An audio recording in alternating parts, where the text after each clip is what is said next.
Hey, how's it going, everybody? It's Ryan Saplin here, and I'm going to go over nutrition. How to count your macros, how to figure out how many calories you should eat, whether you're trying to gain weight, lose weight, or maintain weight. This is just a basic nutrition baseline for what a personal trainer, or at least what I do for my clients. And if you are a coach or a trainer, you can actually send this to a client because it just makes things easier. You don't have to explain things to them over and over again. I mean, to me, this stuff just kind of comes naturally, but then sometimes I forget when I go over these numbers with people, it might be their first exposure to it, and it's a lot. So I try to simplify it as much as I can. I can't help it, but sometimes I want to be super accurate. If you're a type of person that needs more kind of accuracy, there's calculators online, and you probably don't need to watch this video.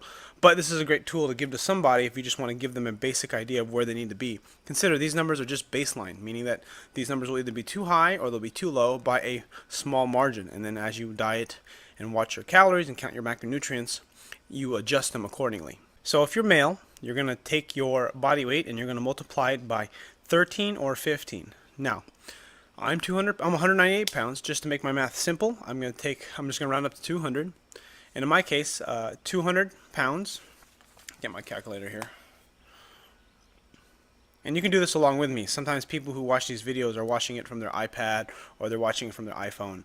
So what I recommend you do is I'm going to have a video pop up of just how to quickly switch between apps, especially if you're using iPhone, iOS. Some people are not as quick as me, but I'm pretty quick with switching between different applications. So you just double click or double tap them. Or I guess if you have iOS 7, you can slide up the keychain and then hit the calculator.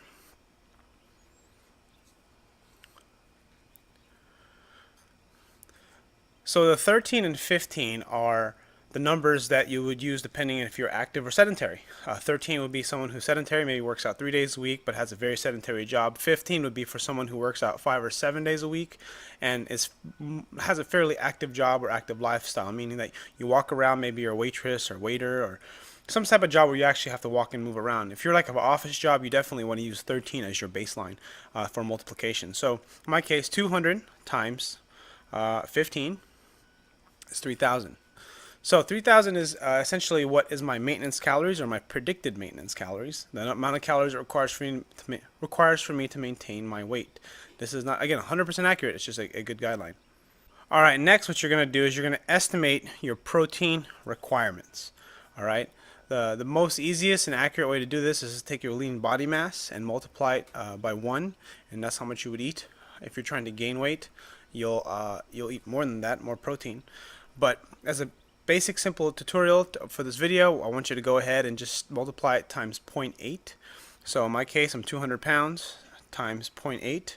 So that means my protein requirement is 160 grams a day. So then what we're going to do is we're trying to figure out how many calories this 160 grams is. So 1 gram of protein is 4 calories. So 160 grams times 4 is 640 calories.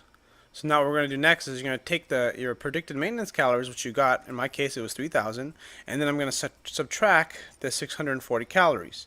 So 640 calories times minus 3,000 is 2360. Let's make it simple, 2,400. So that means I have 2,400 calories to play with for carbs and fat. So in another video I'll help you figure out what to do with that, but this is still some pretty good baselines.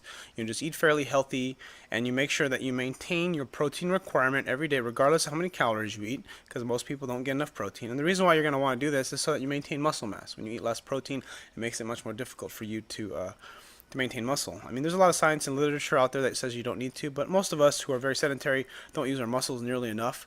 So what ends up happening is that we are not able to maintain muscle mass. If you lift weights, you're kind of in a different boat. Keep in mind that if you're an athlete, you train hard, do lots of endurance stuff, or even if you're a powerlifter and you train a lot and you train intense, keep in mind that your numbers will be a little bit skewed. They're going to be favoring towards the high end, meaning that multiplier is going to be probably higher than 15.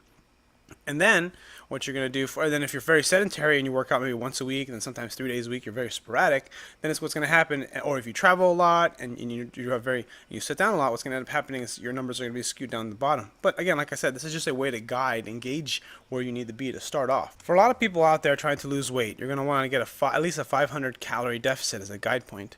This is on average. Remember, like if you're an athlete or you're kind of in a different population, you think, as far as like how often you work out, then what will end up happening is you will have different numbers. You're going to have either a wider subtraction number or a lower subtraction number, depending on kind of how you're feeling. This is kind of why you start with these numbers as a guide, and then you adjust them depending on how your performance is in the gym or during your workouts or training with your, with your team if you're training for a sport. So in my case, if I wanted to lose weight, I would take my 3,000 calories and I would minus 500. Now, that would mean I would eat 2,500 calories a day. This would be 1 pound of weight loss a week if I were to do this 7 days a week, and that would be the goal. Now keep in mind that the protein intake, the reason why we subtract the protein, we started with the protein intake first, is because that number will never change. You want to make sure that stays the same. So in that case, since I have 2,400 calories to play with, I'm going to take 2,400 calories and take 500 away from that, and then I'm going to have 1,900 calories to play with, and I'm going to use that as a way to determine how much carbs and how much fat I have. Conversely, if I wanted to gain weight or just maintain weight, I wouldn't touch the 2,400 calories for maintenance. If I wanted to gain weight, I would maybe add 500 calories above that and have 2,900 calories to play with, depending on how many. I'll either have more carbs or more fat or a combination thereof. And that's my basic tutorial on counting your calories, counting your macros, if it fits your macros, whatever you want to call it. Some people may have questions about maybe how to fit carb backloading, or carb night, or ketogenic diets, or lean eating, clean eating. I mean, most diets are just systems for how to eat, so that way you can stay within your macronutrients. Ultimately, it's kind of like macronutrients, counting macros, or if it fits your macros, or flexible dieting is another kind of fad term for it, is that no matter what you're doing, you got to keep in mind that you have to know how much you're eating if you want to get the best out of yourself. So if you're an athlete, you're definitely, you're definitely, I'm guilty of this, but if you don't count your macronutrients, you're definitely not getting the best out of yourself. I mean, for some people, they can eat whatever they want, and that works best for them. But if your performance is kind of up and down, especially if you kind of change weight classes or you're in between weight classes, you'll never really understand kind of how your nutrition affects your performance. In the case of someone who isn't in a sport, is just trying to look good for the summer or look good on the beach and just look good naked, this will make sure that you stay healthy. That way you're getting everything that you should. Because people follow diets that cut carbs, or they just cut fat, or they don't really focus on everything. And it's important that if you really want to master this, you have to learn your body, and then you have to learn kind of what the difference between a carb, protein, and fat is. Because for many people, don't even know what they are, and it's learning kind of like what has what in it. And for me, because I've been training for such a long time, I really take a lot of this stuff for granted. So this is kind of a basic way, or a basic place to start. And again, if you have any questions, please feel free to leave a comment below. I will have another video I'm going to make on, how much carbs and how much fat to choose, how to use it for meal timing, how to, maybe if you have a tendency to hold more body fat or a higher body fat percentage, if you should have more or less carbs. I think those will be some interesting topics, but leave a comment below, because I kind of make videos based on whatever I feel like doing that day. I woke up this morning, and actually yesterday, I had a good friend of mine text messaged me about how much food he should eat or something, and I told him just look up IIFYM calculator or macronutrient calculator, and he said, "What is that?" He didn't know what that was, and I just, so I figured, hey, I'll make this video. I don't have any of these videos on my channel. I thought it'd help him out also. And anyways, and you make a comment below and you make a request, this video will come out much sooner. The next video will. So anyways, thanks for watching, and I'll see you guys in the next video.